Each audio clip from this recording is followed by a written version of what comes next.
So, how long have you had your Countess? A little over 4 months. We've done 3 separate projects with it, resulting in 2 poster presentations or publications at meetings. How does Countess help you with your experiments? It helps a lot. It introduces a level of consistency that we couldn't get before in the development of our assays. The cell numbers in our microplate assays are very important, and there's no single universal answer to the cell number per well that will make the assay work, and so each cell type needs a different cell number in each assay. So it means that I can hand the assay off to somebody else with confidence that they will be able to produce the same result with the same cell count and the same reagent stream that I did in my own laboratory if they have the Countess. Does that cut down significantly your time of getting results? Yeah, it does. The very first thing you do with these new assays is to optimize the cell number, and so it means that instead of using sort of a guesswork based on how many cells I knew were in the plate the day before, it means the day that I plate the assay, the day that I plate the cells, I know how many are in each well, and it cuts easily 1 to 3 days out of the front end work. Great. So what do you like the most about Countess instrument?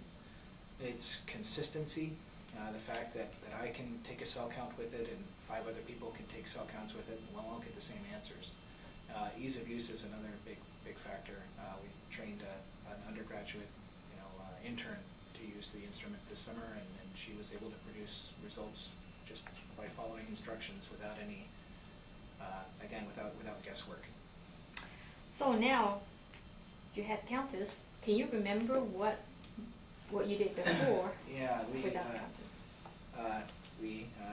When I first started this kind of research, I used to estimate cell numbers just again based on what I started with in the parent tissue culture flask, and I would just make dilutions from there and then back calculate at the end of the assay where I got the best signal.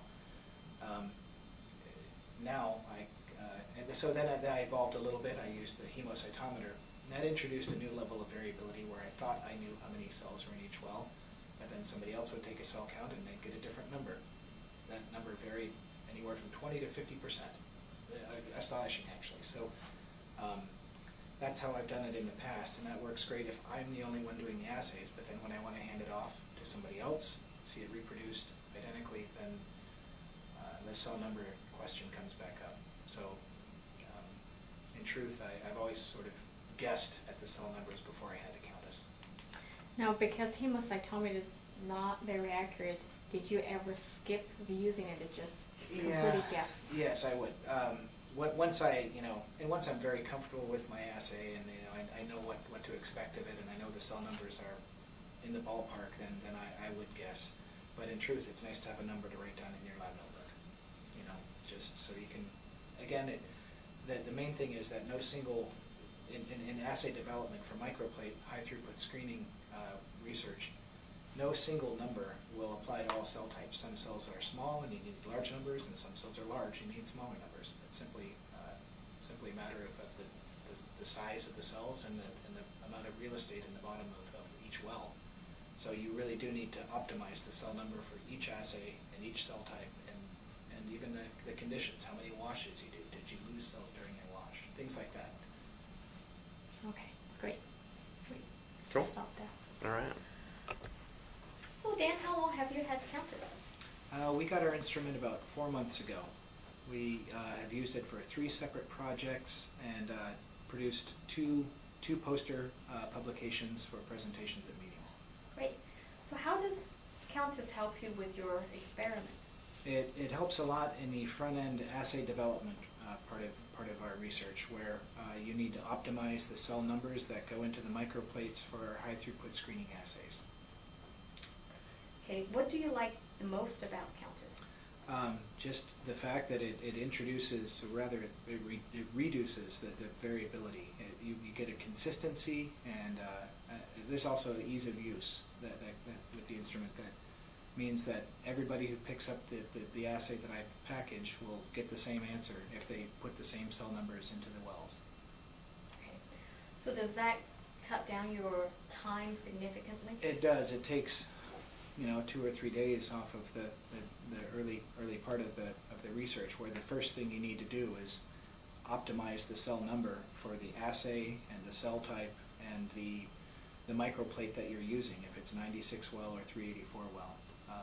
It allows you to do that all in one shot with the confidence that you know the cell number that's in each well. Great. So now you have had Countess. You absolutely love it. Can you still remember what you did before you had Countess? Yeah, I dealt with a lot of variability in my assays. I used to just estimate the cell numbers. I would start with something that I thought was roughly a fixed number of cells in my stock plate, and I would dilute from there. Then I'd run the assay and then back calculate what the cell number was that gave me the best answer. That worked. Then I evolved a little bit and switched to using a hemocytometer, and that was fine for my own use, but it introduced a level of variability when I'd hand the assay off to somebody else, because they would come up with a different answer for the cell numbers per well than I had put down. And so, again, assay, variability was a factor there.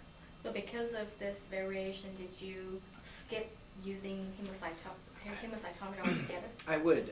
If it was just me doing the assays, I would become comfortable with the conditions, and I could always get the same answer. So I would skip the cell counting altogether, but again, the problem came in, and this is a crucial problem, when I'd hand the assay off to somebody else, and they would have an approximate cell number in their wells. And so the Countess has allowed me to put down an actual number that I can record in my notebook that introduces a level of consistency to the measurement that I had only been able to guess at before.